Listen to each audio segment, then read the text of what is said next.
Hi, welcome to week 3. Congratulations, 2 weeks under your belts, and here we go. It's into some big areas this week: person-centered therapy, object relations, and attachment theory, all of which relate in some ways to change theory that you looked at last week. And I think you'll see those connections as we go. I'm going to start with one of my personal favorites. Mentor, I guess, although I never met him. Certainly someone I really have a great deal of respect for and appreciation for, Carl Rogers in Person-Centered Theory. This quote is sort of, I think, it's cute, but it also really is quite telling for the perspective that Carl brought to us, which he says here: the curious paradox is that when I accept myself just as I am, then I can change. I'll just let that sink in. So, Carl Rogers came into vogue in the 50s and 60s, continued to practice, I think, up into the 1990s. And his approach, which was framed under the heading person-centered therapy, was quite popular in the 50s and 60s. It started to decline in the 70s, 80s, and into the 90s as other therapies like CBT became more predominant. Some of the decline was related to misunderstanding. There was a number of folks who never really took the time to really understand what Carl Rogers was doing, and they lumped all of his work under this sort of idealistic framework, believing that he thought everyone would develop in a positive direction if left to their own devices, and that really wasn't what Carl was saying or doing. There's very little research on person-centered therapy, to some degree probably because it was more qualitative and it was harder for researchers to quantify, but it certainly remains influential today, and has a very profound effect on some of the more popular contemporary therapies like narrative, solution-oriented, motivational interviewing. And I have to go on record to say Carl was a social worker, even though he was not trained as a social worker, because he really introduced for the first time the concepts of person-centered and strengths-based approaches in therapy, and he lived those. He really embodied those. As a person-centered therapist, the focus, the three things that we're doing is this thing called unconditional positive regard, which I think speaks for itself, complete acceptance and support. And then the genuineness, which you'll hear in the literature, you'll read in the literature, it's referred to as congruence, but it means being genuine. It means being vulnerable as a therapist and sharing feelings with the client as part of your way of connecting and conveying empathy. And the third is empathy, which is, in its purest sense, being a mirror for the client, reflecting back their thoughts and feelings. And there's a lot of reflection in person-centered, and for some people they find that amazingly comforting and supportive and healing, and there are some people who find it frustrating. They want the therapist to tell them what to do, and Carl Rogers was the furthest from that style of therapist that you could get. Person-centered therapists really put the client at the center. They value and trust that in human potential, that we all have this potential to change and to become the people that we want to become. Using empathy, unconditional positive regard, support, reflection, as I mentioned, very non-directive. The client is another real sort of breakthrough moment, milestone achievement for Carl Rogers, was really putting the client in the role of expert, which previous theories and psychodynamic sort of approaches had not done. So I'd like to have you hear a little bit directly from Carl. Here's Carl describing person-centered himself. It's just a little over a minute. I hope you appreciate this. See what you think.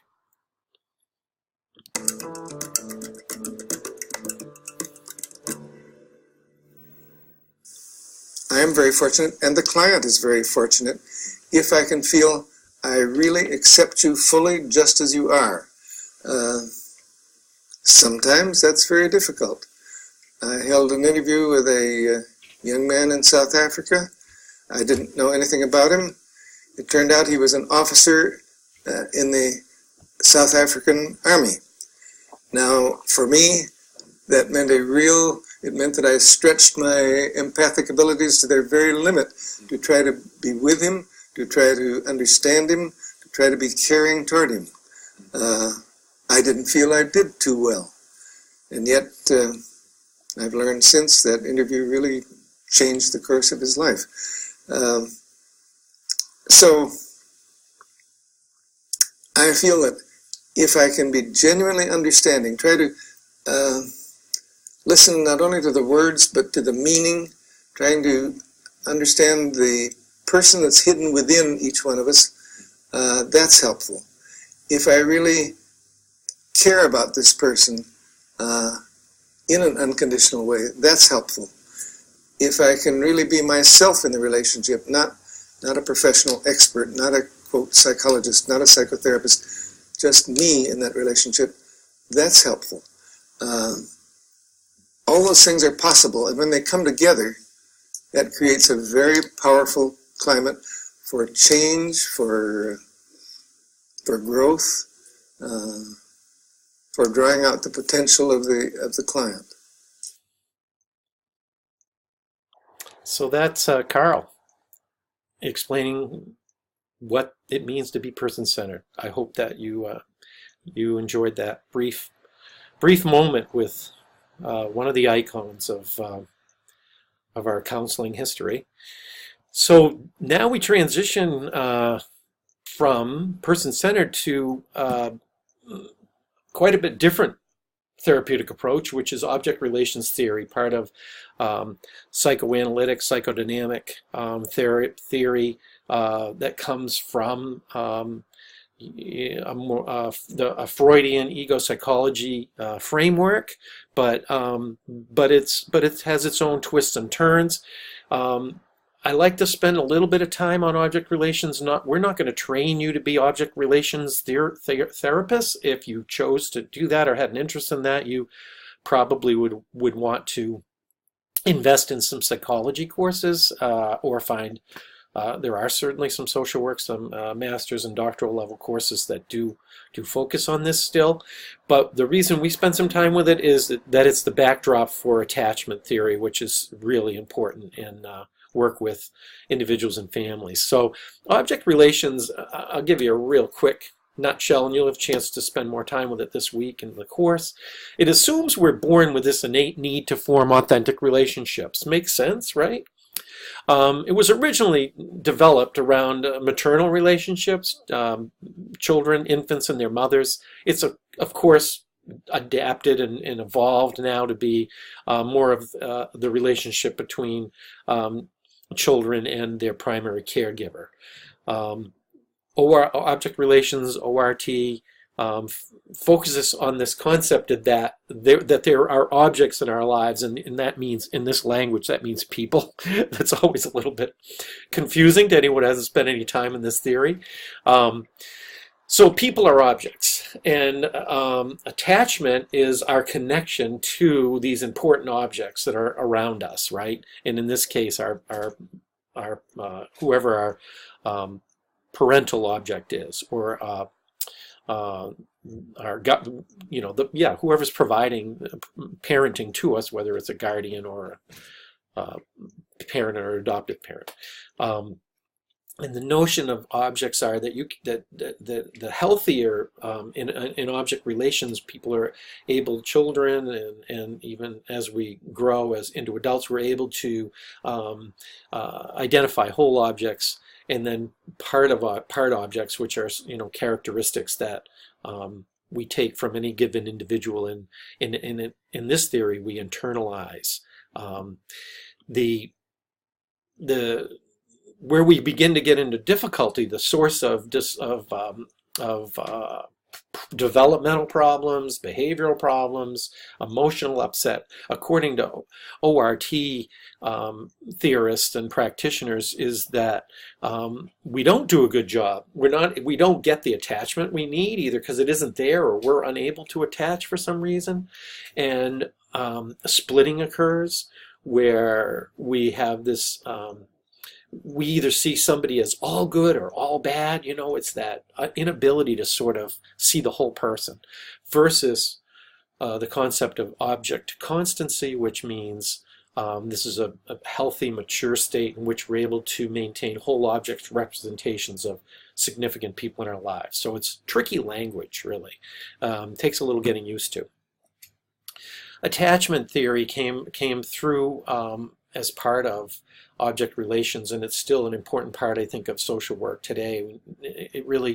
We do see the effects of trauma, attachment trauma, what I sometimes refer to as fractured attachment, can play out for in a person's entire life.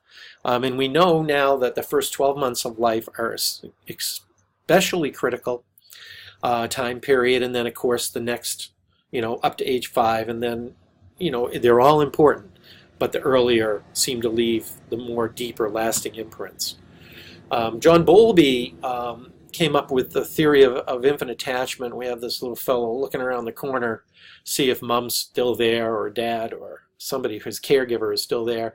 And the theory is that infants need a safe base from which to explore the world. They need a good enough parent. This is where back in the 60s, the concept of good enough parenting came about. And the theory is that if we don't have this safe base, this safe connection, attachment to a caregiver at this early stage, then that results in anxiety and fear, lack of trust, and we're unable to develop into healthy lives and human beings, right? So this chart, a little busy, but it sort of shows this whole model. It's basically however the primary caregiver's behavior and connection is with the child then creates a working model of itself from that. And if its perception is positive and loving, then it becomes secure. This is what we call secure attachment. If it feels rejected or unloved, we get what's called avoidant attachment. Angry and confused can be resistant. This is where you get, in diagnostic terms, you get the oppositional defiant, diagnosis comes out here and sort of in this area. And now there's a fourth has been added since Bowlby did this work. And the fourth is around the notion of disorganized, that this relationship is chaotic and disorganized, and it ends up with a confused and disorganized or sort of isolating situation. So really interesting stuff. Whether or not this is all perfect or not, I'll leave that to you to decide. But what I do think has been very important, very informative for me in my work with children and adults is to have this understanding in the background that we all need some degree of secure relationship. And not to say that, I've met people who, boy, I couldn't, in listening to their story, I couldn't figure out where in the heck or who they had for any kind of secure attachment, and yet they ended up resilient and developing into amazing individuals. And conversely, I've worked with people who show all kinds of signs of what you would have considered, sort of the symptoms that result from attachment trauma, who had very good parenting. So I don't know that you can draw, I guess I'm putting that out there to say, you don't know if you can draw general conclusions except to believe that it's part of the puzzle in terms of who we become and how we develop. So thanks for listening. Again, this week you will explore and apply this complex process of object relations to practice, explore person-centered more, and look at the relationship of PCT to trauma. Enjoy. Hope you have a great week.